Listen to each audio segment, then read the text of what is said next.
Salut et bienvenue à tous dans ce dernier tutoriel sur Pentoolsai.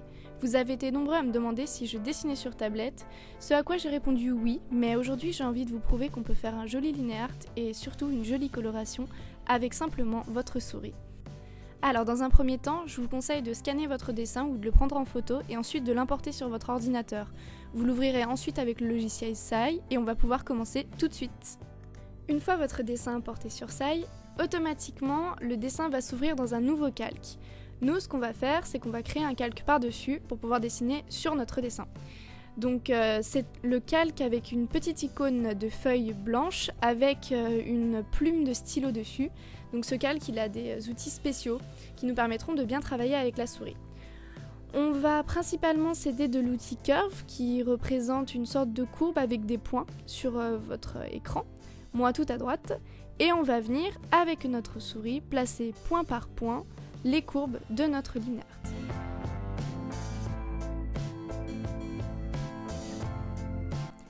Ici, je viens de changer et en fait, je viens de cliquer sur l'outil Edit qui va me permettre de modifier mes courbes. Donc on peut voir que l'option qui est cochée, c'est Translate CP. Donc en français, je ne sais pas ce que ça donne. Et je viens donc sélectionner mes points pour arranger ma courbe ou en créer de nouveaux si besoin. Encore une fois, je change d'outil et je clique sur l'outil pression. Bon, je suppose qu'en français ça donne pression. Donc cet outil va juste me permettre d'affiner les traits ou de les épaissir. Donc je clique sur le point de ma courbe, là en l'occurrence c'est le bout, et je viens soit tirer vers le haut, soit baisser vers le bas pour pouvoir affiner ou grossir ma courbe. Vous avez encore ici un exemple de l'outil Edit qui me permet de modifier ma courbe. Vous voyez qu'à la base, on part quand même d'une courbe qui est plutôt moche pour arriver à un résultat plutôt pas mal. Ici, je voulais juste vous montrer en fait l'utilité d'avoir deux calques séparés parce qu'en fait ici on peut effacer un calque sans pour autant toucher à l'autre, ce qui est plutôt merveilleux quand on est dans ce genre de dessin. Voilà, on arrive enfin à la finalisation de notre linéart. Ce qu'on va faire pour avoir une vision plus nette, c'est simplement décocher l'icône avec le petit œil pour rendre invisible en fait votre calque de base, donc qui est tout dessous et qui vous a servi de calque en quelque sorte pour pouvoir faire votre linéart. À vous maintenant de finaliser, s'il ne vous plaît pas, de modifier les petits détails qui vous chagrinent et puis de le rendre aussi plaisant que possible car c'est comme ça que va être votre linéart final. Donc essayez de le faire le plus net possible, ça va beaucoup nous aider pour ensuite apposer les couleurs. Voilà, donc la partie difficile est terminée, on a fait le linéart. À la souris, pour moi, c'est le plus difficile et le plus long à faire. Donc maintenant, on va venir apposer les couleurs. Alors, on va créer un calque qu'on va poser juste en dessous de notre linéart, qu'on vient juste de terminer. Et je vous conseille tout d'abord de faire une couleur de fond. Donc ce sera un calque pour le fond, pour qu'on puisse bien voir comment chaque couleur rend. Donc voilà, c'est parti, on va commencer à colorier. Donc une couleur égale un calque pour moi. On met tous ces calques au-dessus du calque de fond, mais en dessous de votre linéart pour pouvoir continuer à le voir, normalement. On vient choisir notre couleur, puis on vient la poser par gros aplats avec l'outil pen. Pour supprimer le surplus de couleurs, on va jouer sur le fait qu'on ait un fond d'une couleur différente de la peau et des traits noirs du linéart. Donc on clique sur l'outil Magic Wand, donc la baguette magique. Dans les options, on coche donc Color Difference, donc la différence de couleur. On met une valeur assez faible et on clique sur All Image, donc toute l'image. Ensuite, d'où l'utilité d'avoir fait un linéart qui est assez clair, assez précis. Le découpage va se faire sans mal. Si vous avez néanmoins des soucis, il est toujours possible de cliquer sur l'outil sélectionner qui va faire en fait le même travail que la baguette magique, sauf que c'est comme un pinceau. Donc vous aurez juste à tracer les contours avec votre pinceau et ensuite à pouvoir gommer le tout. Autre possibilité encore, c'est simplement d'utiliser l'outil gomme et de gommer précisément les contours de vos aplats. Donc dans un premier temps, je m'occupe simplement de placer les aplats, puis ensuite je m'occuperai de faire les ombres.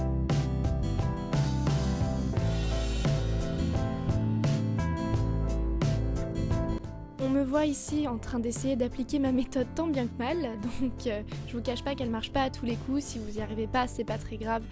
Prenez juste l'outil gomme et gommez donc les contours tout simplement.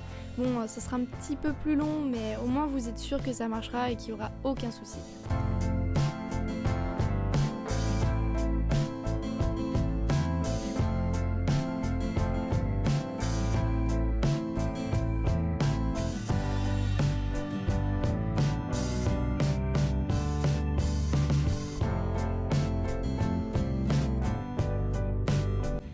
oui, aussi depuis tout à l'heure on me voit bidouiller les couleurs, donc si vous voulez faire pareil que moi, vous cliquez juste en fait sur le calque dont vous voulez changer la couleur, vous allez dans Filtre et vous allez dans Hue and Saturation, je suppose que ça veut dire couleur et saturation, et vous avez plus qu'à vous amuser avec les petits curseurs et choisir la couleur qui vous plaît.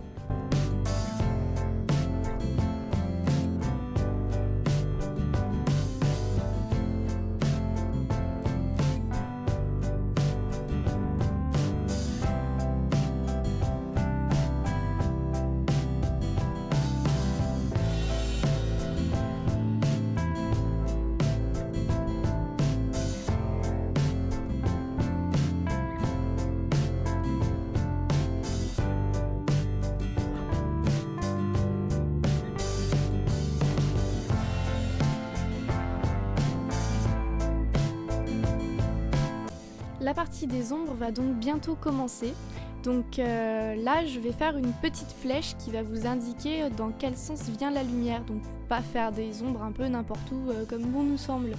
Donc on voit que la lumière donc, vient de la gauche et je vais créer un nouveau calque comme le calque du LineArt au-dessus du calque peau en l'occurrence, et je viens prendre une couleur un peu plus sombre que la peau pour pouvoir tracer la délimitation de mes ombres en fait, tout simplement.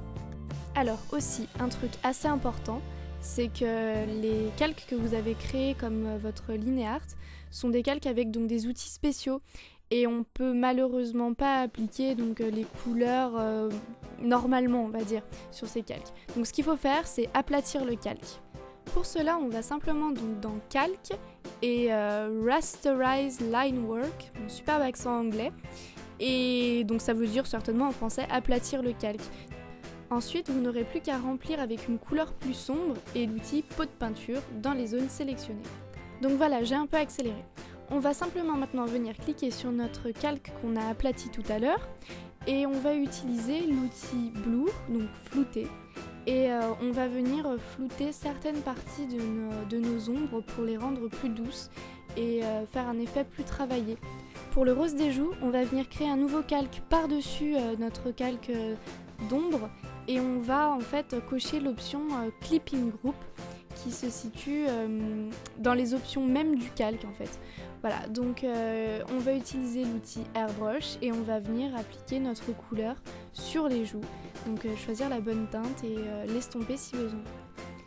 Alors, pour les yeux, ma technique elle est simple. Je vous conseille d'abord de cliquer sur votre calque avec la couleur des yeux concernés, d'en créer un au-dessus, de cocher l'option Clipping Group. Ensuite, on va choisir une couleur plus foncée. On va venir créer une première pupille. Ensuite, on va remplir l'espace du dessus pour créer donc l'ombre de la pupille. On va venir utiliser l'outil Blur pour blurer les côtés et ensuite, on fonce au-dessus des yeux. On vient rajouter une deuxième pupille qui est plus foncée, qu'on va un peu flouter aussi. Ensuite, on va venir ajouter quelques petits reflets. Donc là, c'est le maximum en fait que je vous propose de faire avec une souris, de rajouter encore des reflets blancs et voire même des reflets de quelque autre couleur. Ensuite, on ajoute les reflets principaux blancs. Et enfin, les yeux sont pratiquement terminés. Pour les cheveux et le reste du corps, donc c'est encore la même technique. Vous venez rajouter un calque par-dessus votre calque de base. Vous utilisez l'outil Curve pour définir clairement donc, vos zones d'ombre. Ensuite, vous venez aplatir le calque, puis vous venez remplir les zones que vous avez créées avec l'outil pot de peinture. Ensuite, pareil, vous prenez l'outil Blur et vous